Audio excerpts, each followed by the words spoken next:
हाँ दोस्तों, आपका स्वागत है टीचर बिहार पॉलिटेक्निक में। आज हम देख रहे हैं ब्रेक का पार्ट नंबर के, यानी कि आज हमारा 11वां लेक्चर चल रहा है ब्रेक का, जो हम आपका ब्रेक पढ़ा रहे हैं। ब्रेक में आज हम लोग देखेंगे कि हम लोग आपको जैसे बता के आए हैं कि आज हम लोग क्या देखेंगे, तो आज हम लोग देखेंगे उसमें कि गुड प्रॉपर्टी ऑफ ब्रेक क्या होता है, मतलब कैरेक्टरिस्टिक, जो गुड ब्रेक का जो कैरेक्टरिस्टिक रहता है, प्रॉपर्टी रहता है, वो चीज़ हमको आज हम लोगों को देखना है।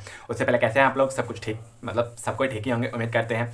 अच्छी तरह से देखिएगा, हमारे लेक्चर्स को देखते रहिए थे, हमारे सेशन को लाइक कीजिए, ज़्यादा से ज़्यादा दोस्तों के पास शेयर कीजिए। चलिए हम आपको इससे पहले पीछे रिकॉल करवा देते क्या क्या हमने पढ़ा है। देखिए, हम आपको फर्स्ट दिन जो लेक्चर का फर्स्ट लेक्चर था उसमें स्टैंडर्ड ब्रेक बताया था हमने कि स्टैंडर्ड साइज क्या होता है, ये सब कुछ बताया था हमने। प्रॉपर्टीज बताया था कि केमिकल कंपोजिशन क्या होता है, केमिकल और कौन से केमिकल कंपोजिशन प्रेजेंट रहने चाहिए, कौन से नहीं रहने चाहिए। उसमें हमने सलीम नामक ट्रिक भी देखा था। फिर करेक्ट उसमें आगे हम आगे हमने बढ़े थे तो हम क्या देख रहे थे, तो फिर बर्निंग ऑफ ब्रिक देख रहे थे, मतलब प्रॉपर्टीज मैन्युफैक्चरिंग ऑफ ब्रिक देख रहे थे, सॉरी। उसमें देखा था हमने प्रिपरेशन ऑफ क्ले देखा था, फिर मोल्डिंग देखा था, उसमें हैंड मोल्डिंग, टेबल मोल्डिंग, ये सब मशीन मोल्डिंग, ये सब देखा था। उसमें फिर मोल्डिंग के बाद हमने ड्राइंग का मेथड देखा था, फिर बर्निंग देखा था, जिसमें क्लैंप और क्लीन बर्निंग हम कर रहे थे। क्लैंप और क्लीन बर्निंग के आधार पर हमने फिर बर्निंग के आधार पर हमने ब्रेक को क्लासीफाई किया था, अनबर्न ब्रेक और बर्न ब्रेक। अनबर्न ब्रेक जो हम लोग को टेम्प्रोरी स्ट्रक्चर में यूज़ कर सकते हैं। बर्न ब्रेक में हम 4 प्रकार देख रहे थे, first class, second class, fourth class. First class में क्या था, तो उसमें जितने भी गुड प्रॉपर्टीज, मतलब जो आज हम बताएंगे, वो सब कुछ था उसमें। सेकंड क्लास में रफ सरफेस था, थोड़ा बहुत कम था उसमें, मतलब वाटर एब्जॉर्प्शन वो ज़्यादा कर रहा था, उसमें स्ट्रेंथ कम, मतलब लोड झेलने की क्षमता कम थी। फिर थर्ड क्लास ब्रेक में 3.5 तक की लोड वो झेल पा रहा था। फोर्थ क्लास ब्रेक ओवरबर्ड ब्रेक है, वो ब्रेटल भी हो सकता था, समटाइम ज़्यादा हार्ड भी हो सकता था। ये सब चीज़ हम देख के खत्म कर चुके हैं। आज हम प्रॉपर्टी देखेंगे, उसके बाद प्रॉपर्टी के बाद अगर जो इसमें टाइम मिला तो हम इसी के साथ जो स्पेशल ब्रेक आपका जो पढ़ने के लिए दिया गया है, फ्लाई एश ब्रेक, और उसके साथ एक और ब्रेक भी हम पढ़ा देंगे आपको, परफोरेटेड और होलो ब्रेक, जो ज़्यादा आपके काम आता है, मतलब ज़्यादा यूज पूछा जाता है। उन सबको भी पढ़ाने की कोशिश कर लेंगे हम लोग, अगर टाइम बचा तो इसी मैंने तो उसका एक नेक्स्ट टॉपिक बनाएंगे। उसका स्टैंडर्ड, या तो स्टैंडर्ड ये सब जो रहेगा, मतलब standard brick, conventional brick, modular brick, traditional brick, ये सब चीज़ बता के आपको खत्म करने की कोशिश करेंगे। आगे 2 लेक्चर में खत्म हो जाएगा ये सब कुछ। आज हम प्रॉपर्टीज के बारे में देखना स्टार्ट करते हैं। देखिए, गुड प्रॉपर्टीज में हम लोग फर्स्ट क्लास ब्रेक में आपने याद कीजिए क्या क्या क्या देखा था हमने, कि सबसे पहले वो वेल बर्न रहना चाहिए, यानी कि उसमें रेड कलर अच्छे से प्रेजेंट रहना चाहिए। ठीक, अगर जो वेल बर्न नहीं रहेगा तो ब्रेक का इसका डिफेक्ट क्या होगा? देखिए, डिफेक्ट क्या होगा, इसको हम टेम्पोररी स्ट्रक्चर में यूज़ कर पाएंगे। जो सरफेस रहेगा वो हार्ड नहीं मिल पाएगा, उसमें उतना स्ट्रेंथ झेलने की क्षमता नहीं रहेगा, उसमें तुरंत पेनिट्रेशन हो जाएगा, मतलब किसी भी चीज़ का। तो वही है, इसलिए इसको वेल बर्न रखना चाहिए। वेल बर्न रहेगा तो क्या होगा, वेल बर्न हार्ड सरफेस मिलेगा हमको, लोड सहन कर पाएगा हमारा, जितना ऊपर से नीचे तक रहेगा वो सब कुछ अच्छी तरह से रहेगा इसमें। ठीक, शेप कैसा हम देख रहे थे, तो शेप हमारा क्या था, तो रेक्टेंगुलर था। शेप जो हमारा था रेक्टेंगुलर था, उसका पैरेलल था, पैरेलल एज था हमारे पास, स्ट्रेट एज था, पैरेलल स्ट्रेट एज था। ठीक, फिर शार्प में जो था वो रेक्टेंगुलर था, शार्प भी रहता था। कलर कैसा था, कलर यूनिफॉर्म कलर रहता था। टेक्सचर जो था एक जगह से दूसरी जगह पे मतलब यूनिफॉर्म रहता था, हम तोड़ के देख रहे थे। तो फर्स्ट क्लास ब्रेक आप याद कीजिए, फर्स्ट क्लास ब्रेक का नोट्स जो है वो खोल के बैठे, वैसे ही लगभग इसमें आपको देखने को मिलेगा। उसका साइज क्या था, तो देखिए स्टैंडर्ड साइज ब्रेक का क्या होता है, तो स्टैंडर्ड साइज ब्रेक का 20 इंटू, सॉरी, तो 20 बता रहे हैं, 19 इंटू 9 इंटू 9, 9 इंटू 9 सेंटीमीटर में। ठीक, ये हमारा स्टैंडर्ड साइज था ब्रेक का। फिर देखिए, नॉमिनल ब्रेक क्या होता है, स्टैंडर्ड और नॉमिनल ब्रेक जो आपको पढ़ना है, तो nominal brick that means with mortar, यानी कि जो हम ब्रेक है, ब्रेक के साथ मोटार लगा देते हैं, ये नॉमिनल ब्रेक आ जाएगा। इधर इधर मोटार हमने लगा दिया तो ये नॉमिनल ब्रेक हो जाएगा। और स्टैंडर्ड ब्रेक यानी कि इसमें मोटार हमने नहीं लगाया, ऐसा ही सिंपल ही है। तो इसका कितना हो जाता है, तो 20 इंटू 10 इंटू 10, यानी कि सेंटीमीटर में, यानी कि क्या कहने का हो रहा है, तो इसमें जो भी हमारा है 1 सेंटीमीटर का मोटार लगना चाहिए। यहाँ पे देखिए, नॉमिनल और स्टैंडर्ड ब्रेक में आपको यहीं पे फर्क पता चल गया होगा। अब कन्वेंशनल और ट्रेडिशनल ब्रेक हम आपको बताने की कोशिश करेंगे। नॉमिनल और स्टैंडर्ड ब्रेक यहीं पे है। मॉड्यूलर ब्रेक भी इसी को कहते हैं, यानी कि उसमें जो हम लगा देंगे ना, तो उसी को कहते हैं। देखिए, फिर क्या है, मेटालिक साउंड, यानी कि एक दूसरे के बीच में जब स्ट्रक करा रहे थे, STRUCK, स्ट्रक करा रहे थे, मेटालिक साउंड आ रहा था, मेटालिक साउंड आ रहा था। ठीक, आना चाहिए। फिर देखिए कॉम्पैक्टनेस क्या है, तो कॉम्पैक्टनेस मतलब इसका नेक्स्ट प्रॉपर्टीज हमारा कॉम्पैक्टनेस है। कॉम्पैक्टनेस क्यों करते हैं, ताकि हम जो भी हमारा होमोजोनियस मटेरियल मिल सके, यानी यूनिफॉर्म मटेरियल मिल सके हमको, वॉइड्स कम से कम रहे, कम से कम रहे। अगर वॉइड्स ज़्यादा रहे ना, तो हमारा जो ब्रेक का स्ट्रेंथ वो कम करेगा, वॉइड कम रहेगा तो ब्रेक का स्ट्रेंथ ऑटोमेटिकली बढ़ जाएगा हमारा। उसके बाद क्या, तो वाटर एब्जॉर्प्शन वो कितना था, तो 20% से कम रहना चाहिए, लेस देन 20% रहना चाहिए। कितना, तो 24 आवर में, अगर जो हम उसको डिप्ट करके रखते हैं, 24 आवर डिप करके रखते हैं पानी में, तब हार्डनेस कितना रहना चाहिए, तो हार्डनेस क्या रहना चाहिए, तो हार्डनेस उसमें सफिशिएंट रहना चाहिए। कब, जब हम नेल से स्क्रैच कर रहे थे, नेल से वो स्क्रैच नहीं होना चाहिए। फिर इम्पैक्ट के टेक्सचर, जो हम टेक्सचर आपको बता रहे थे कि यूनिफॉर्म रहना चाहिए, उसको हम इम्पैक्ट भी यहाँ पे बोल सकते हैं। इम्पैक्ट डायरेक्ट मीन्स, इम्पैक्ट करने का सेंस होता है ना कि हम उसको एकाएक उसके ऊपर, जैसे कि ब्रिक है, सॉरी ये ब्रिक है कोई, तो हम एकाएक उसके ऊपर ऐसे कुछ चीज़ है जो एकाएक इस पर छोड़ रहे हैं।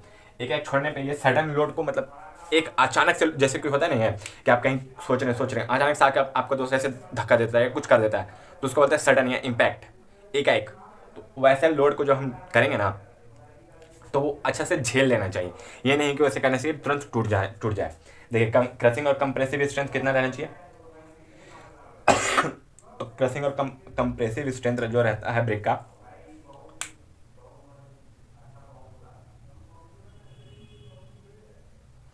वो कितना रहना चाहिए। हम आपको कितना बताए थे कि 10 न्यूटन पर एम स्क्वायर के बराबर रहना चाहिए, ठीक। लेकिन देखिए, कुछ कोड है उसके अनुसार कहता है ना कि 3.5 न्यूटन का भी हमको चलेगा, न्यूटन पर एम स्क्वायर का भी चलेगा हमको, ठीक।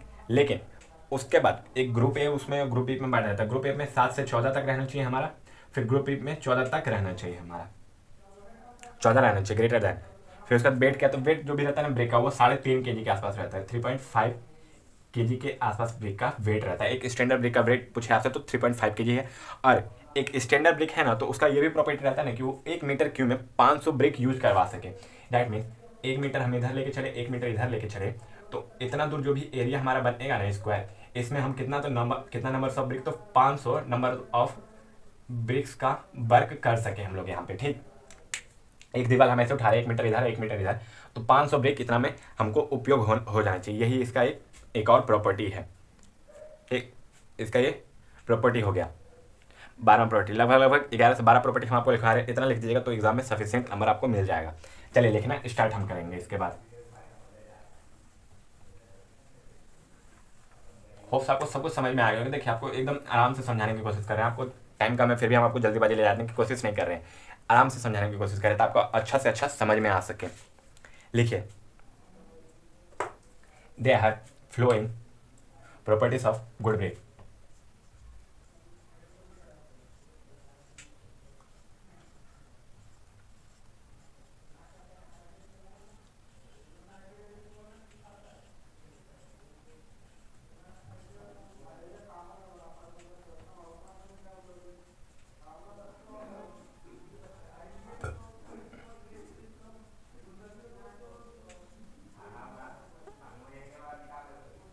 गुड ब्रेक्स आर, लिखिए 12 को लिखवाते हैं, 12 को लिखवा देते पहले, उसका लिखना स्टार्ट करें। नहीं तो ऐसे डालिए, first well burnt,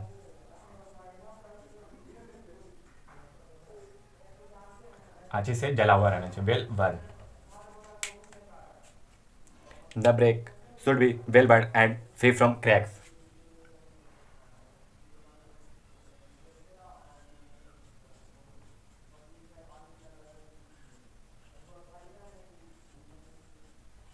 the bricks should B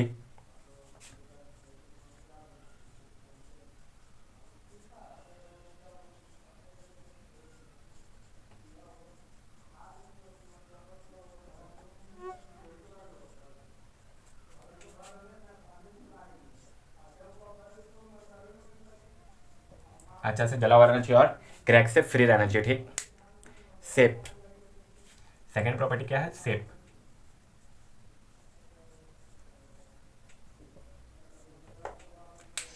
लिखिए, the brick should have plane rectangular plane and smooth rectangular surface. They have, then the brick have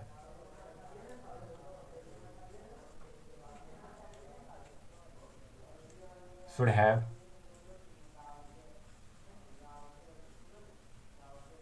smooth and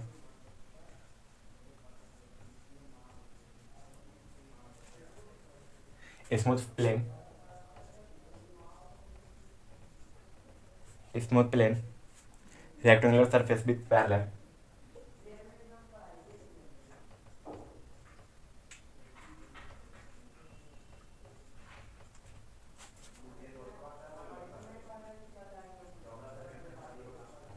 rectangular surface with parallel sides and sharp straight edges. Surface with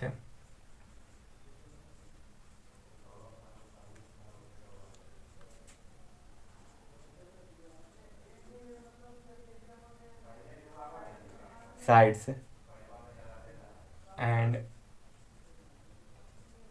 sharp and parallel sides sharp and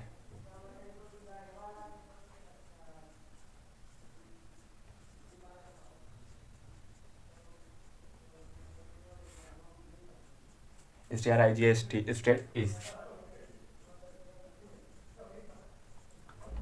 किनारे के साथ ये रहना चाहिए, ठीक। Colour, next topic है आपका colour, मतलब नेक्स्ट पॉइंट क्या है, colour. Third, COLOUR, colour. Third topic आपका कलर है, लिखिए कलर में। The brick should have a uniform deep red. The brick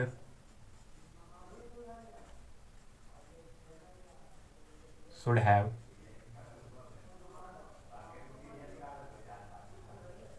the bricks should have a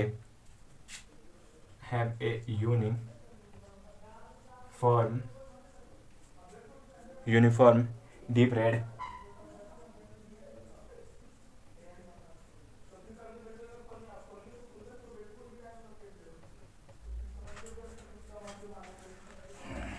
red cherry in color, deep red or cherry in color,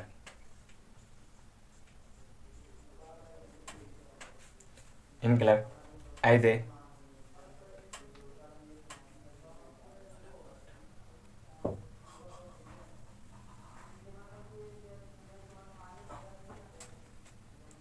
in color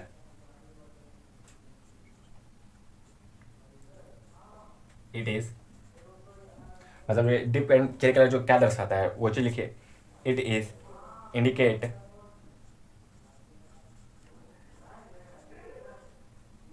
indicates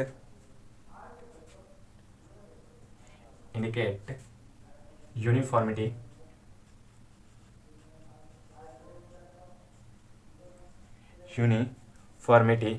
in chemical composition,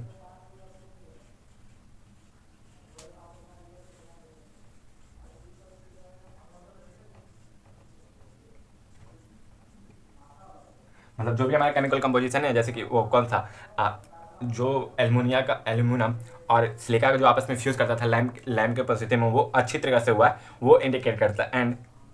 and thoroughness in the burning of brick and composition, university in chemical composition and नहीं डालिए, composition. It is indicate uniform in chemical composition in during of burning of brick, in during of burning of brick।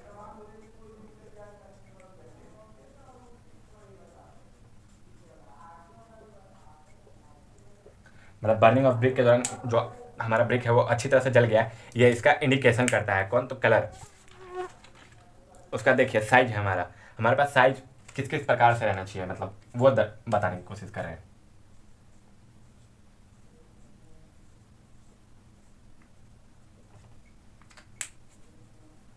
Size, the bricks should have a uniform size.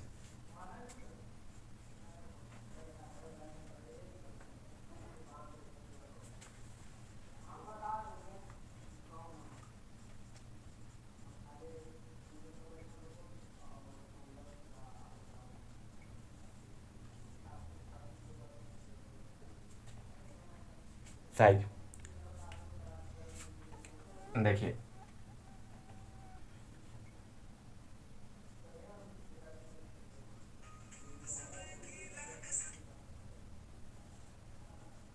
Are following, मतलब जो नीचे दिया गया उस प्रकार से।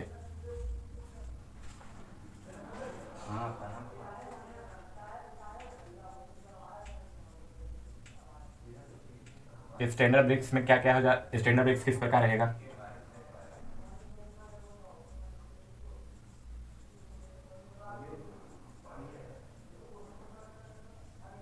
नॉमिनल ब्रेक रहेगा तब क्या होगा, मॉडुलर ब्रेक रहेगा तब क्या होगा।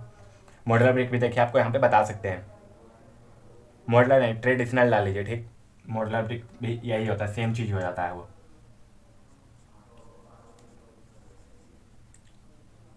ट्रेडिशनल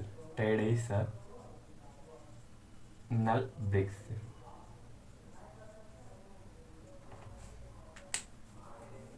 देखिए स्टैंडर्ड साइज ऑफ ब्रिक तो हम लोग जानते हैं 19 × 9 × 9 सेंटीमीटर।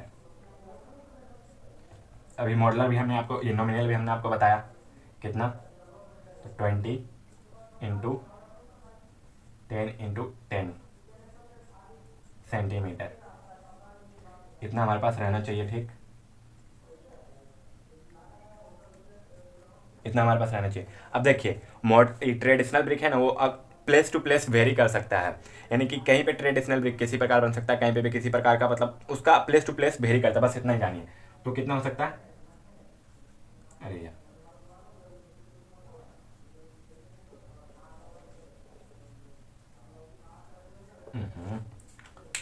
कहाँ गया जी, दूसरा मार्कर कहाँ गया जी। प्लेस टू प्लेस वेरी कर सकता है। दूसरा मार्कर क्या है, 23 × 11.4 सेंटीमीटर इंटू 7.6 सेंटीमीटर।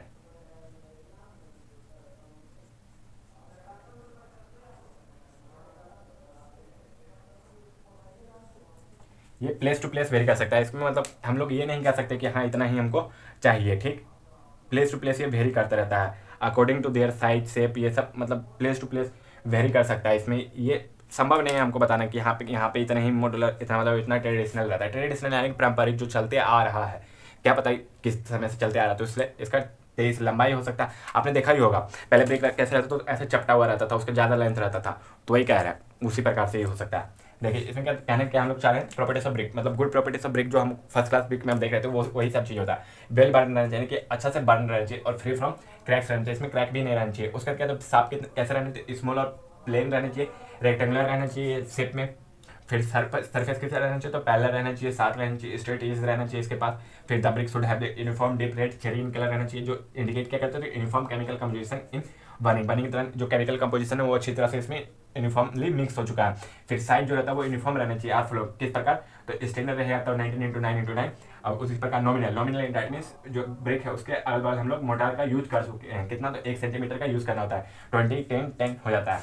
फिर ट्रेडिशनल ब्रेक यानी कि उसमें ट्रेडिशनल पारंपरिक रूप से वो चलते जा रहा है, तो वो 23 × 11 × 7.6 सेंटीमीटर का हो सकता है। ये हम लोग ये मिटाते हैं, उसके बाद देखना मेटालिक साउंड देखेंगे हम लोग, मेटालिक कॉम्पैक्टनेस, फिर वाटर एब्जॉर्प्शन एक बोर्ड में हो सकता है।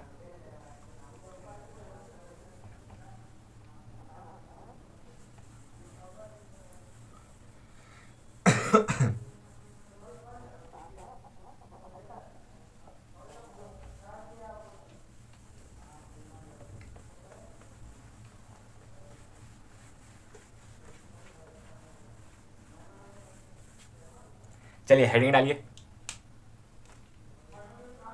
Metallic sound. पांचवा आपका क्या है,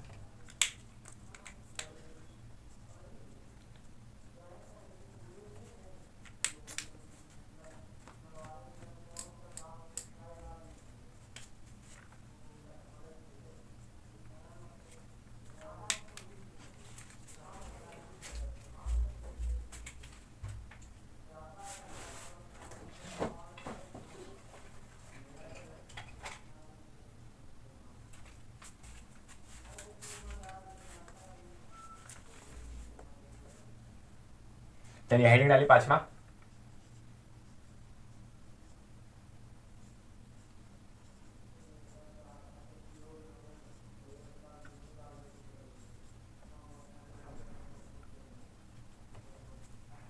मेटालिक साउंड यानी कि जब दो ब्रिक को हम स्ट्रक करते हैं, यानी कि आपस में से टकराएंगे, तो मेटालिक साउंड आना चाहिए।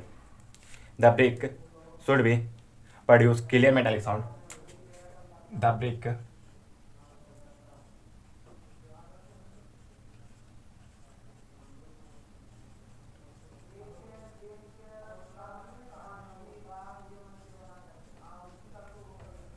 the bricks should be produce clear metallic sound,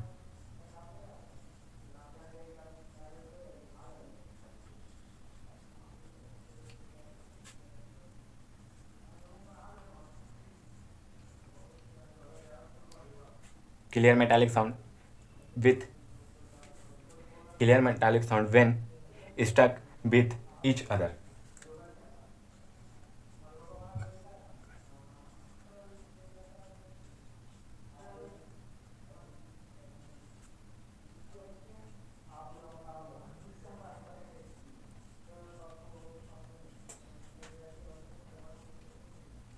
मतलब एक दूसरे के साथ जब इसको ऐसे स्टक कराएंगे तो क्लियर मेटालिक साउंड आना चाहिए हमको, ठीक।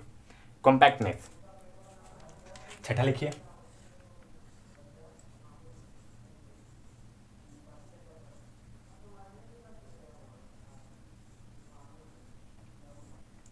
कॉम्पैक्टनेस, कॉम्पैक्ट करने से मतलब आपको समझ में आ ही जाता है कि दबाना, ठीक, कि जितना जितना दबा सकते हैं। कॉम्पैक्टनेस मतलब बहुत ज़्यादा से ज़्यादा कितना कितना इसको हम दबा सकते हैं।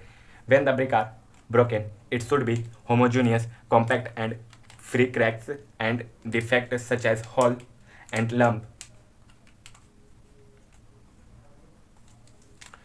Bricks have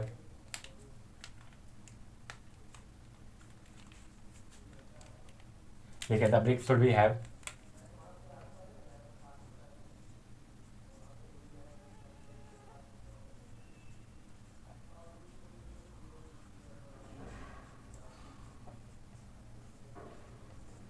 should we have uniform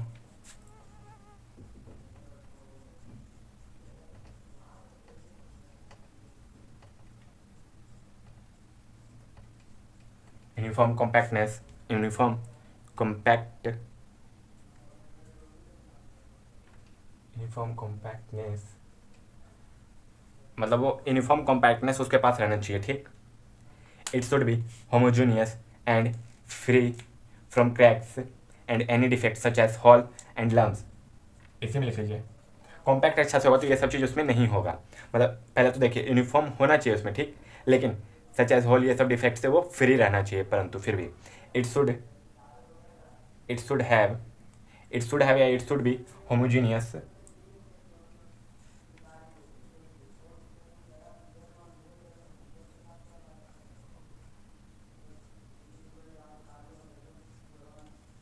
homogeneous in nature लिखी जाएगा, ठीक, homogeneous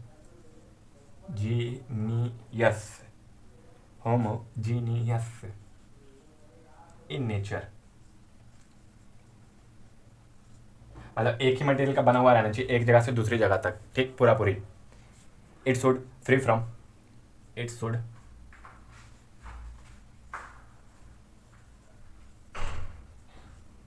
B free from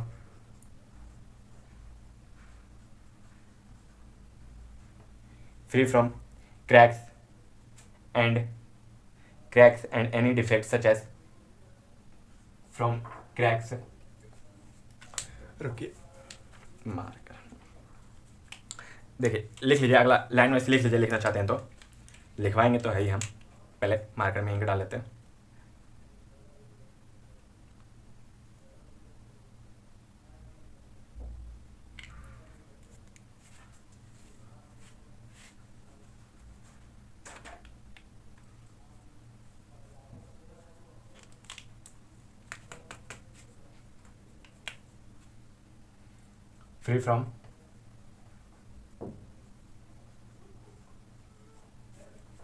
free from cracks,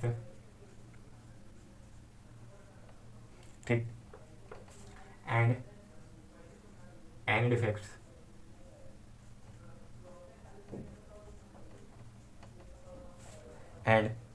defects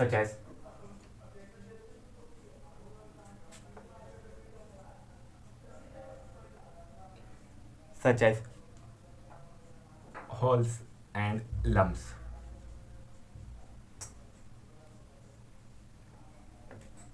इस पॉइंट का मतलब क्या पता है कि मतलब जो भी है ब्रेक को क्रैक से मतलब अंदर जब हम ब्रेक को अगर गलती से तोड़ देते हैं तो उसमें क्रैक नहीं आना चाहिए, ठीक, उसमें फिर किसी प्रकार का डिफेक्ट नहीं रहना चाहिए। जैसे किसी हॉल छोटे छोटे आप देखते होंगे ब्रेक में कहीं ना कहीं छोटे छोटे हॉल जैसा आपको दिखता होगा, हॉल दिखता है कि उसमें वाइट स्ट्रेंथ उसका काम है, उसमें वाटर ज़्यादा एब्जॉर्ब होगा। ठीक, लंप लंप यानी कि एक जगह इकट्ठा हो जाना। जैसे आप लाइम को कभी बालू को देखते हैं, हाँ, बालू में हल्का सा पानी डालते तो एक जगह इकट्ठा होने लग जाता, वो उसी को कहते हैं लंप। वैसे वो नहीं रहना चाहिए जब हम उसको तोड़ के देखें या कुछ भी करें तब। ठीक, water absorption, next point, water absorption, सातवां।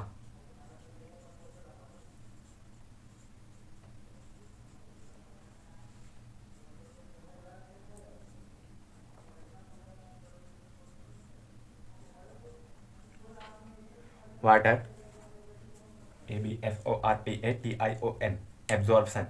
The bricks is immersed in water for 24 hours. It should not be so absorption more than 20% of its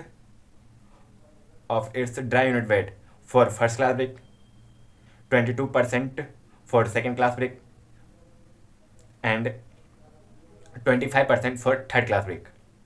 लिखिए water absorption.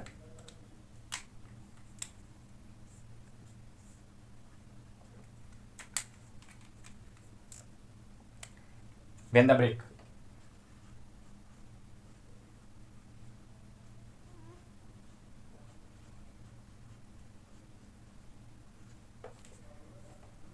bricks are immersed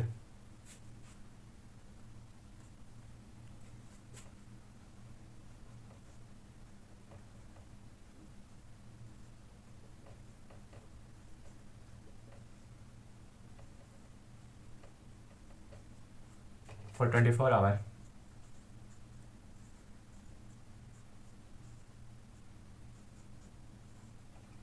for 24 hours, it should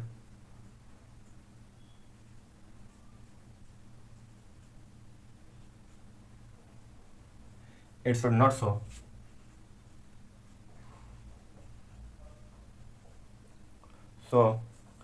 water absorption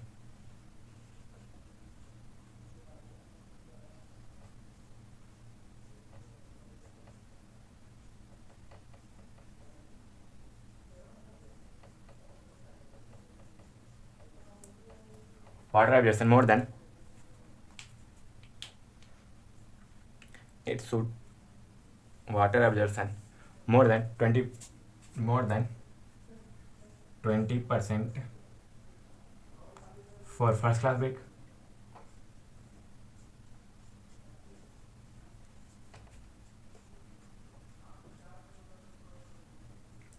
22% for second class brick,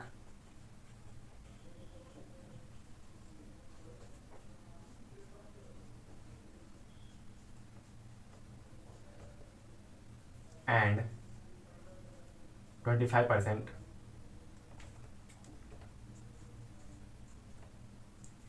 for third class bricks.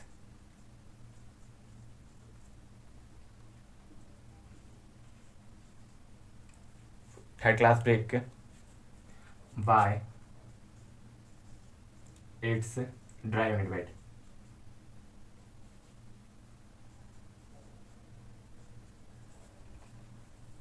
Dry unit weight.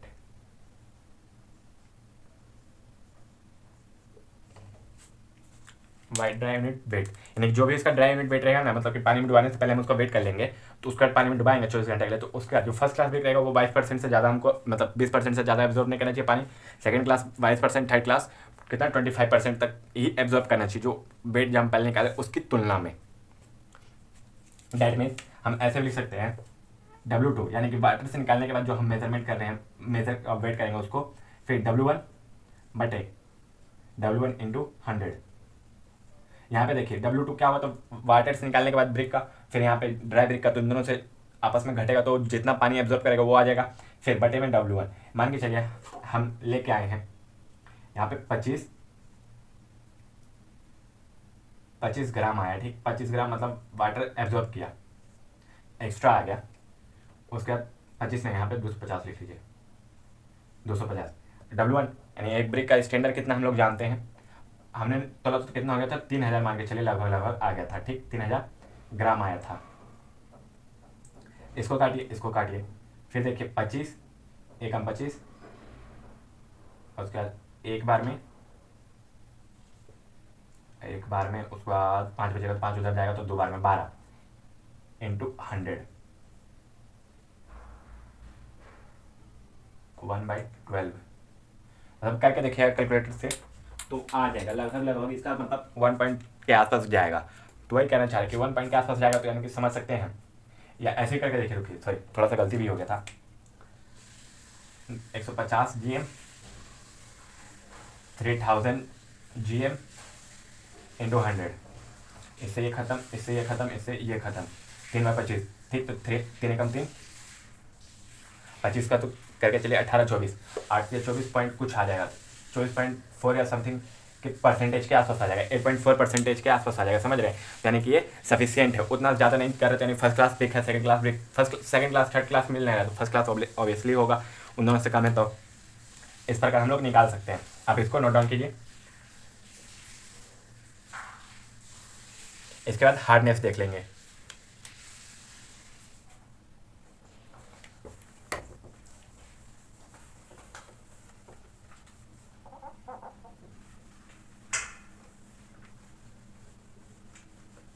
आ जाओ, हो गया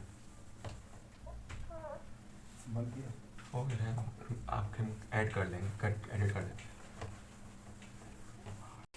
चलिए दोस्तों, 8वां topic लिखिए जो आपका hardness है।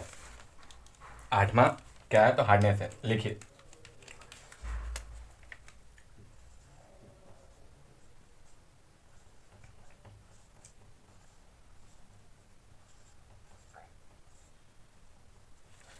दिख रहा है? 8वां नहीं दिख रहा, रुकिए एक minute.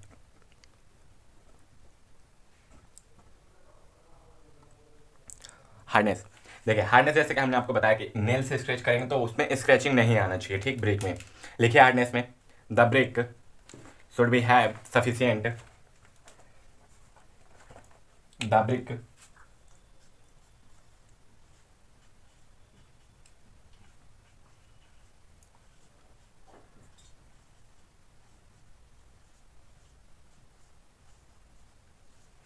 the brick should be have sufficient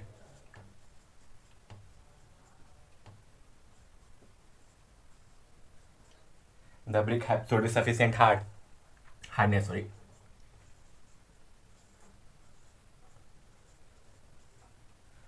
hardness, that is it should not show, it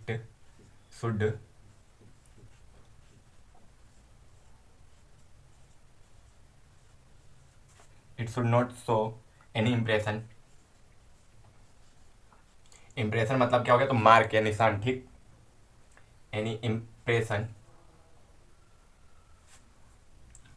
IMPRESSION, impression, any impression when scratched,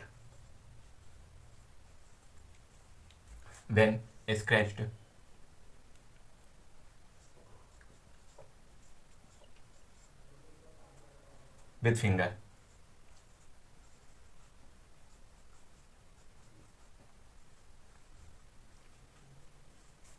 scratch with finger nail over its surface,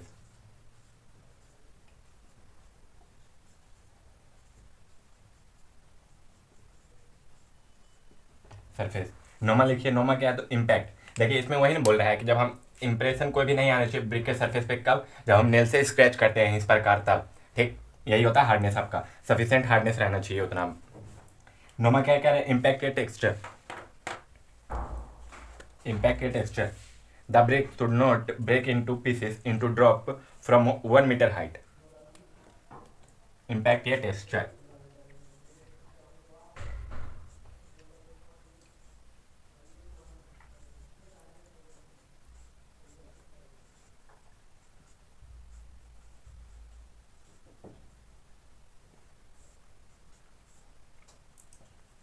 impact के टेक्सचर देखिए, इम्पैक्ट नेट्स आपको बहुत बार बता चुके हैं कि एक कुछ भी चीज़ रहे उसको एक ऐसे ड्रॉप करते हैं तो जिस सरफेस पे गिर रहा है वो सरफेस उस पूरा लोड को, जो एक अचानक से आ रहा है उस पूरे लोड को सह लेता है, तो उसमें उतना भर मतलब उसका टेक्सचर बहुत अच्छा है। इम्पैक्टनेस उसमें बहुत अच्छा है, इम्पैक्ट लोड के खिलाफ को बहुत अच्छा अपने आप को रजिस्ट कर पाता है। तो ये ब्रेक अगर जो इम्पैक्ट टेस्ट ब्रेक में कैसे टेस्ट करते हैं, तो 1 मीटर हाइट से, मतलब जमीन से 1 मीटर ऊपर उठाते हैं, उसके बाद नीचे गिराते हैं, और नीचे गिरने के बाद वो चूर चूर नहीं होता है, तो अच्छी तरह से इम्पैक्ट अपना, मतलब उसका टेक्सचर अच्छा है, वो अपने आप पे आने वाले इम्पैक्ट लोड को सफिशियंट रूप से झेल पा रहा है, मतलब झेल पा रहा बोल रहे हैं, अपने ऊपर सफिशियंट रूप से वो ले पा रहा है, पूरे लोड को एक जगह एक समान रूप से डिस्ट्रीब्यूट कर पा रहा है। लिखिए, the brick should not be break, the brick the brick से should not be break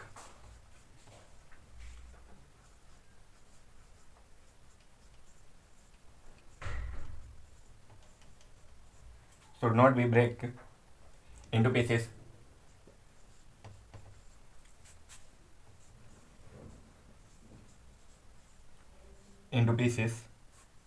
when drop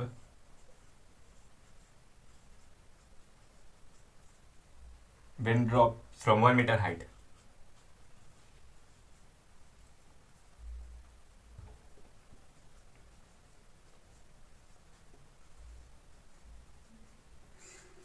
That is, it's so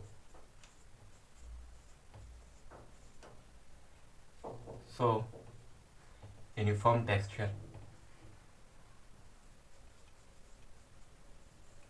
uniform texture, uniform, यहाँ से हटा के यहाँ लिख लीजिए, यूनिफॉर्म टेक्सचर,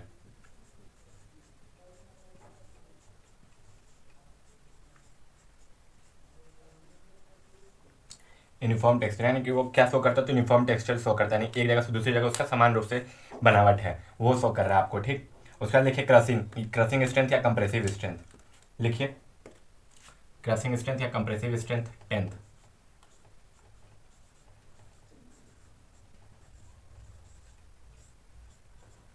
क्रशिंग या कंप्रेसिव स्ट्रेंथ में अंतर नहीं होता उतना, ठीक, इसलिए एक ही साथ लिखवा दे रहे हैं, कंप्रेसिव स्ट्रेंथ, STRENGTH,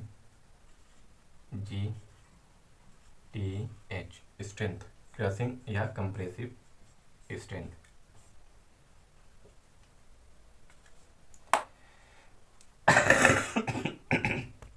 सॉरी, एज पर देखिए, इसमें एक IS कोड काम करता है, IS कोड यानी कि जो इंडियन स्टैंडर्ड है ना हमारे जो ब्रेक का, उसके अकॉर्डिंग क्या है ये सब चीज। As per IS code,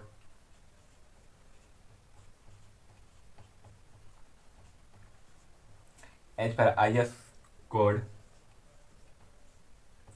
IS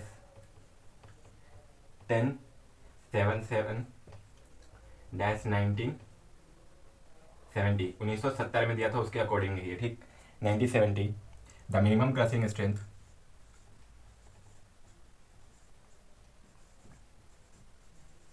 the minimum crushing strength and compressive crushing and compressive strength, CRUSHING, crushing और compressive, compressive strength, STRENGTH, strength of brick is, of BRICK,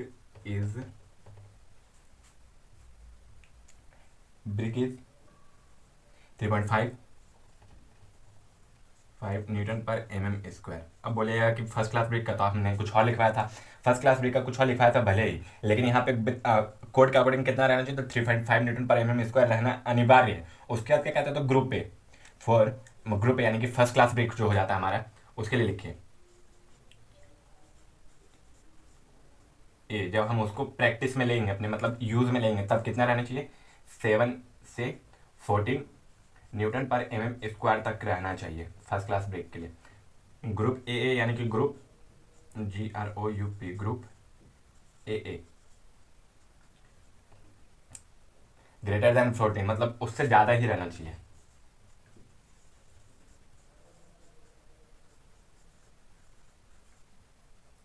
Newton per mm²,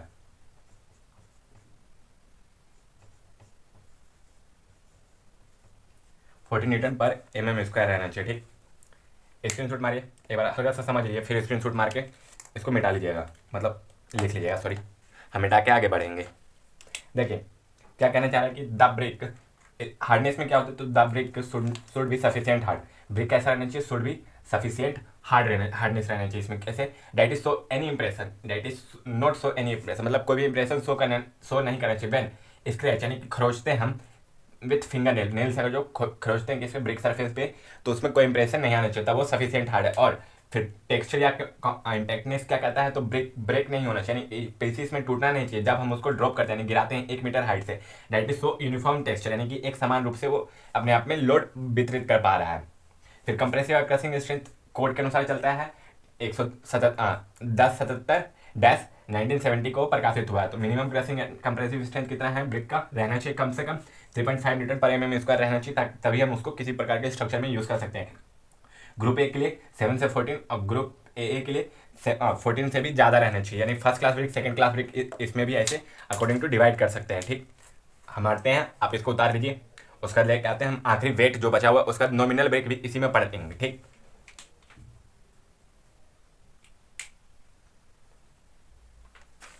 चलिए hope से उतार लिए होंगे, मिटा लेते हैं।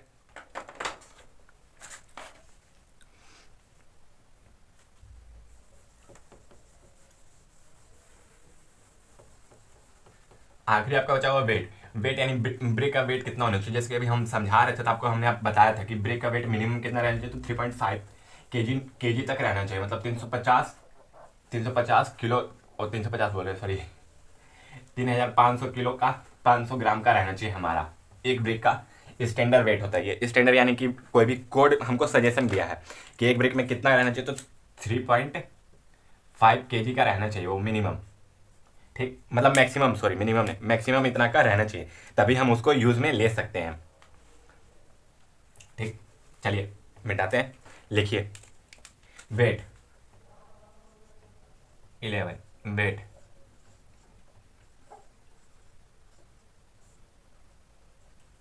weight of brick, the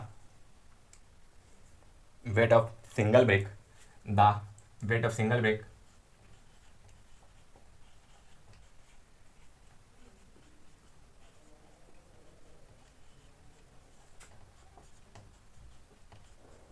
the weight of single brick, the weight of single brick is 3.5 to 3.6 kg.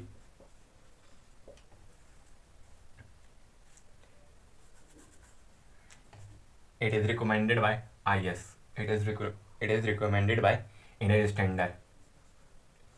It is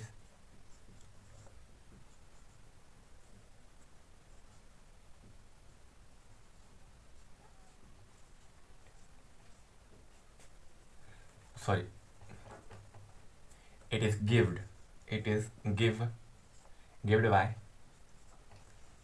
Indian standard.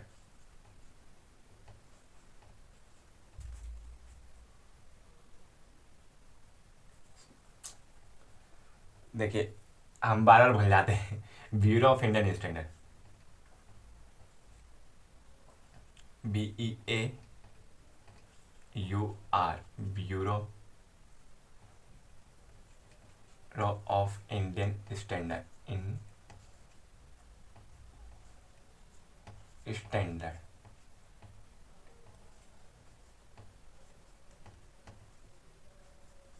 Bureau of Indian standard ये एक मतलब 3 केजी 3.5 केजी से लेकर 3.5 केजी तक का किसने किया था हमें, ब्यूरो ऑफ इंडियन स्टैंडर्ड। इसको शॉर्ट फॉर्म में क्या बोलते हैं, तो BIS बोलते हैं। ठीक, ये हमको सजेस्ट किया कि इतना रहना ही रहना चाहिए।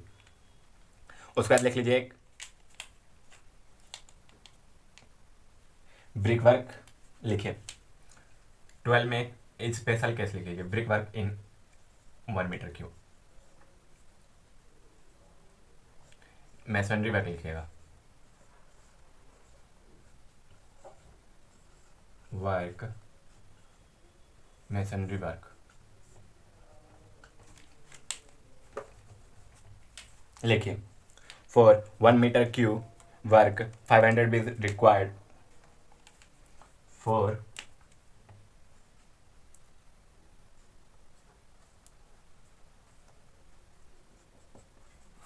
1 meter cube 1 metre cube brick work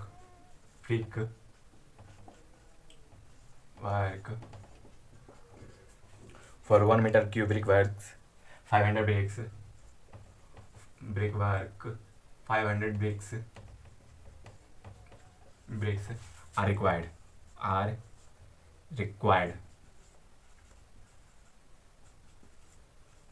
अब ये बोलेंगे कि 500 ब्रिक कैसे आ जाता है, हमको कैसे पता। तो देखिए 1 मीटर में कितना होता है 100 सेंटीमीटर, ठीक, इतना हम सबको पता है। लेकिन अब देखिए इसका डायमेंशन कितना होता है, हम सब जानते हैं ना 19 centimetre into 9 centimetre into 9 centimetre, इतना तो हम लोग जानते हैं। लेकिन हम उसका आपको एक नॉमिनल ब्रिक का बताए होंगे, आप लिखे होंगे वहाँ पे, देखिए उसका कितना बताते हैं हम 20 इंटू 10 बताए हैं ना, एक ब्रिक का, ठीक, एक ब्रिक का हम लोग बताए हैं।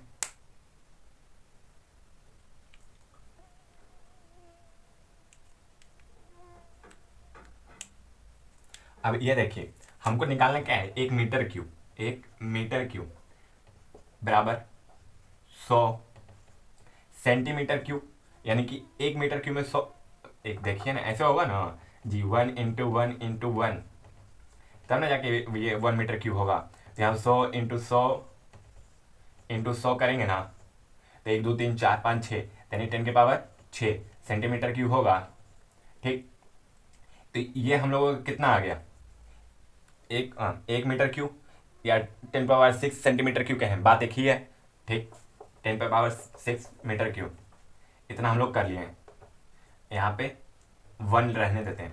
1 मीटर क्यूब को हम लोग बदल लिए हैं इतना में, बटा में हम लोगों को जो नॉमिनल साइज है ना उससे डिवाइड करना है, क्योंकि हम लोगों को वहाँ पे स्टैंडर्ड साइज से डिवाइड करेंगे तो हम लोग स्टैंडर्ड साइज से पता नहीं चलेगा। किसी भी दीवार में मोटार के साथ रहना रहता है, ये सब किसी भी दीवार में सीमेंट पेस्ट के साथ ही ना जुड़ा हुआ रहता है। तो यहाँ देखिए काटिए आप लोग 20 इंटू 10 यानी कि 200 2000, तो यहाँ पे 2 इंटू 10⁻³ सेंटीमीटर, ये भी क्यूब में हो जाएगा, ये भी क्यूब में हो जाएगा कि सेंटीमीटर इन तीनों के साथ है, सेंटीमीटर सेंटीमीटर सेंटीमीटर क्यूब, यहीं पे लिख लीजिए, ठीक, इतना आ जाएगा इसके बदले।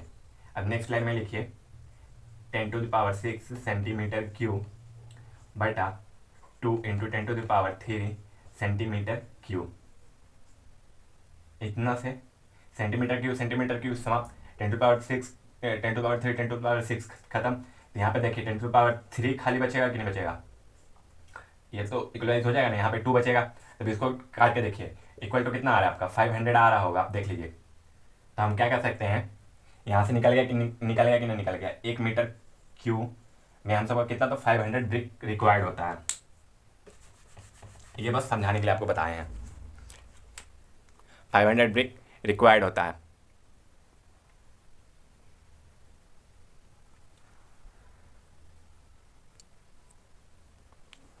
होप्स आपको दिख रहा होगा अच्छा से, एक उतार लीजिएगा, ठीक। 1 मीटर क्यूब रिक्वायर्ड ब्रिक पूछेगा कोई नहीं, लेकिन फिर भी नॉलेज के लिए ब्रिक्स, ठीक, ऐसे लिख लीजिएगा 5 नंबर 500, स्क्रीनशॉट मारिए।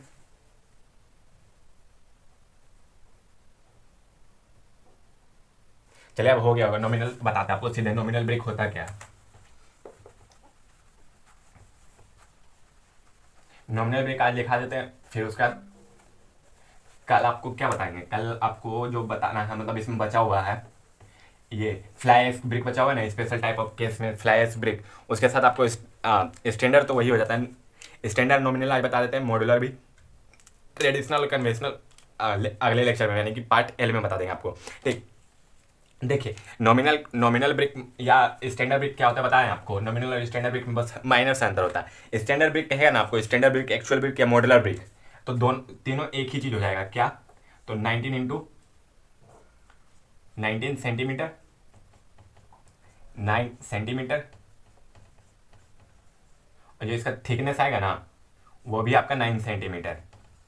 क्या क्या कहेगा तब, ये तीनों कंडीशन क्या क्या कहेगा तब लागू होता है, तीनों कंडीशन, ये आपका नॉमिनल कह दे, मॉड्यूलर कह दे, नॉमिनल कह दे, मॉड्यूलर कह दे, या नॉमिनल, सॉरी, खाली नॉमिनल कहेगा तो ये नहीं होगा, नॉमिनल नहीं, स्टैंडर्ड भी कह दे, स्टैंडर्ड, स्टैंडर्ड कह दे, मॉडुलर कह दे, तब ये हो जाएगा। ठीक, अगर जो इसी के साथ हम 1-1 सेंटीमीटर का मोटार इसके अगल बगल लगा देते हैं, यानी कि हम ये वाला कंडीशन कर देते हैं, तब जब ये ब्रिक है, ये ब्रिक है हमारे पास, ठीक, इसके अगल बगल अगर हम 1-1 सेंटीमीटर का ये मोटार लगा दिए हम लोगों ने 1-1 सेंटीमीटर का, तब इसका स्टैंडर्ड साइज कितना हो जाएगा, तो 20 × 10 × 10 हो जाएगा कि नहीं हो जाएगा। तब इसको हम लोग क्या कहेंगे, तब इसको हम नॉमिनल कहेंगे, नॉमिनल ब्रिक कहेंगे। स्टैंडर्ड, मॉडुलर या एक्चुअल, ACTU एक्चुअल पूछेगा तब ये चीज़ हो जाएगा आपका कितना, 19 × 9, अगर जो यही नॉमिनल पूछेगा तो 20 × 10 × 10 सेंटीमीटर में ही सब कुछ। ठीक, यही होता है। तो नॉमिनल ब्रिक क्या हो जाएगा, तो with mortar, with mortar, standard brick with mortar is known as nominal brick. अगर जो आपको पूछ दे कि नॉमिनल स्टैंडर्ड ब्रिक क्या है, नॉमिनल स्टैंडर्ड ब्रिक, तब भी आपको यही बताना है 20 × 10 × 10, और खाली नॉमिनल पूछे तब भी आपको ये बताना है। उसके बाद पूछे कि मॉड्यूलर स्टैंडर्ड ब्रिक क्या है, तो यही बताना आपको, या एक्चुअल स्टैंडर्ड ब्रिक क्या है, तो यही बताना। स्टैंडर्ड खाली बोले तब भी यही आपको बताना है। यही बहुत छोटा सा डिफरेंट है। लिखिए स्टैंडर्ड ब्रिक, हेडिंग डालिए standard brick, standard brick, heading डालिए।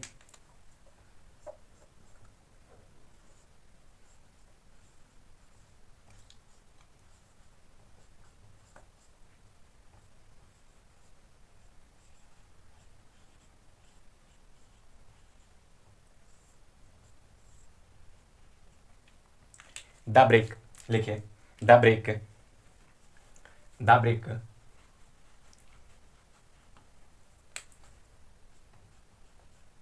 The BRICS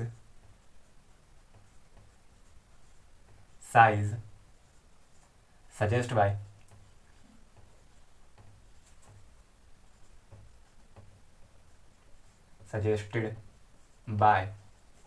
BSI,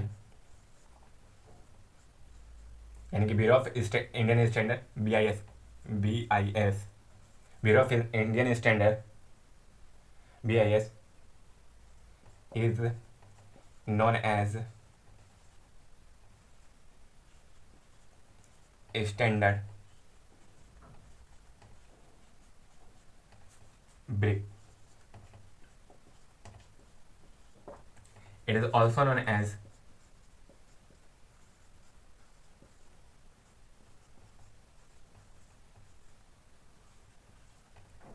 known as modular brick.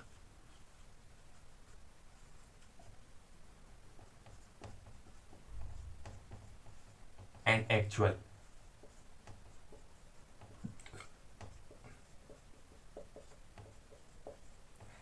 bricks, इसको मॉडुलर और एक्चुअल ब्रिक्स दोनों के नाम से जाना जाता है। ठीक, इट्स साइज इज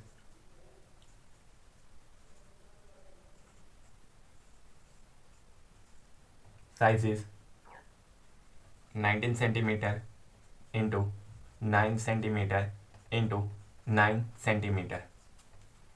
ठीक, it consists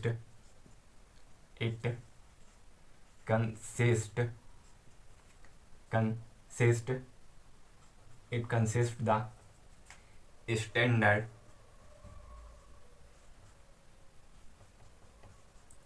frog,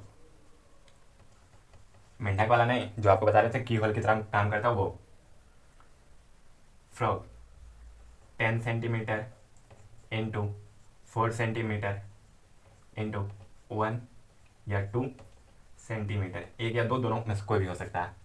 यही आपका स्टैंडर्ड ब्रिक। ठीक, इतना लिख लीजिए।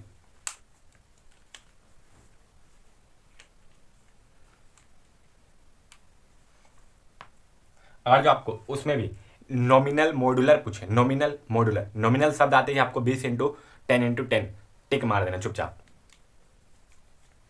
नेक्स्ट लिख लीजिए नॉमिनल ब्रिक, नॉमिनल ब्रिक।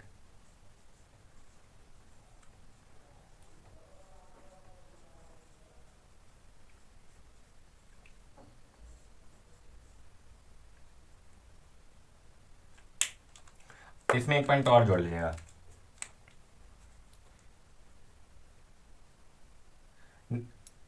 इसमें एक पॉइंट और जोड़ लिया, it is moulded brick, it is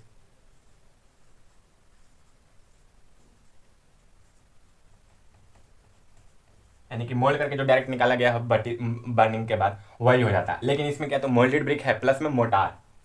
इसमें लिखिए the brick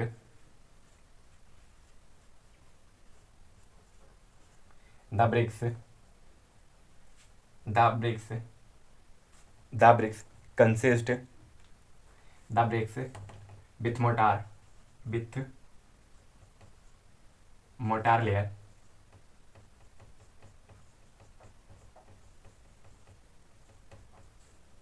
the bricks with mortar layer is known as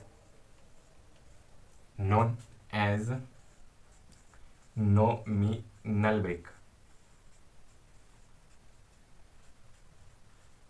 ठीक, उसका लिखिए the mortar layer is the mortar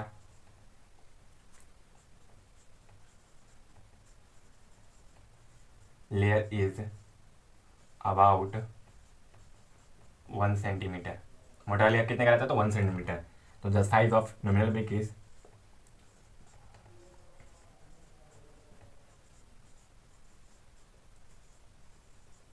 BRICS is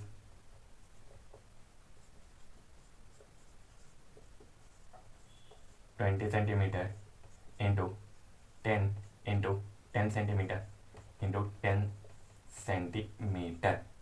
okay, तो इसमें फ्रॉग नहीं रहता, फ्रॉग क्योंकि वो ब्रिक के 1 सेंटीमीटर लेयर से ही झप जाता है, मतलब मोटार के 1 सेंटीमीटर लेयर से ही झप जाता है, तो इसमें फ्रॉग नहीं रहता है। ठीक, यही है नॉमिनल ब्रिक और स्टैंडर्ड ब्रिक में आपका अंतर यही है। स्टैंडर्ड बोले, मॉडुलर बोले या एक्चुअल ब्रिक बोले तो 19 इंटू 9 इंटू 9 सेंटीमीटर। उसके बाद अगर नॉमिनल बोल दे या नॉमिनल मॉडुलर बोल दे या नॉमिनल एक्चुअल ब्रिक बोलते हैं या खाली नॉमिनल बोलते हैं तो 20 इंटू 10 इंटू 10 इतना चीज लिख के रखिएगा। ठीक, यही आपका यहीं पे आपका देखिए कैरेक्टरिस्टिक यानी गुड प्रॉपर्टी ऑफ ब्रिक भी खत्म होता है। साथ ही में आपका नॉमिनल और स्टैंडर्ड ब्रिक भी खत्म कर चुका है। अगले लेक्चर में हम लोग फ्लाई एक्स ब्रिक और एक और तरीके का बता देंगे स्पेशल केस में, ताकि आपको पूछ दे तो आप वहाँ पे लिख सके फ्लाई एक्स ब्रिक के साथ। फ्लाई एक्स ब्रिक बताएंगे, उसके बाद फिर उसमें ट्रेडिशनल और कन्वेंशनल क्या होता है ये बता देंगे। देखिए ट्रेडिशनल और कन्वेंशनल में ज़्यादा अंतर ही नहीं है। ट्रेडिशनल और कन्वेंशनल ब्रिक एक ही प्रकार का होता है। 23 इंटू जो वहाँ आपको लिखा था ना 23 इंटू 11.4 इंटू 7.6 सेंटीमीटर में वही होता है उसका, बस और कुछ नहीं। ट्रेडिशनल और कन्वेंशनल एक ही प्रकार का ब्रिक होता है। वो आपको नेक्स्ट लेक्चर में बता देंगे, उसमें थोड़ा बहुत लिखवा भी देंगे, इसलिए आपको उसमें बता देंगे। उसका जो अभी थोड़ा बहुत हम उसमें नोट्स ही बना रहे थे, मतलब नोट्स उसका देख रहे थे, प्रिपेयर हो चुका है वो, तो उसको नेक्स्ट में बता देंगे आपको। साथ में फ्लाई एक्स ब्रिक है उसको भी नेक्स्ट में बता देंगे। यहाँ पे हम अपना लेक्चर समाप्त करते हैं, यहीं पे सब कुछ ये खत्म होता है। आपके इसमें ज़्यादा समझने लायक तो है नहीं, आपको समझा भी चुके हैं, कोई दिक्कत नहीं होना चाहिए, इसमें ज़्यादा अंतर है भी नहीं। लेक्चर नंबर L आएगा उसमें ब्रिक का, और जो आपका साथ में वहाँ पे स्टोन मेसनरी चल रहा है उसको भी देखते रहे। Thank you keyword teacher Bihar please. और जो सेशन अच्छा से लग रहा है, सेशन जिसे सब भी अच्छा लग रहा है, आपको इन्फॉर्मेशन मिला तो प्लीज़ लाइक कीजिए, कमेंट कीजिए, सब्सक्राइब कीजिए, हमें ज़्यादा से ज़्यादा दोस्तों के साथ शेयर कीजिए। जब एग्जाम आने वाला है तो आपको फायदा भी होगा, आपके दोस्तों को, आपका भी। Thank you keyword teacher Bihar.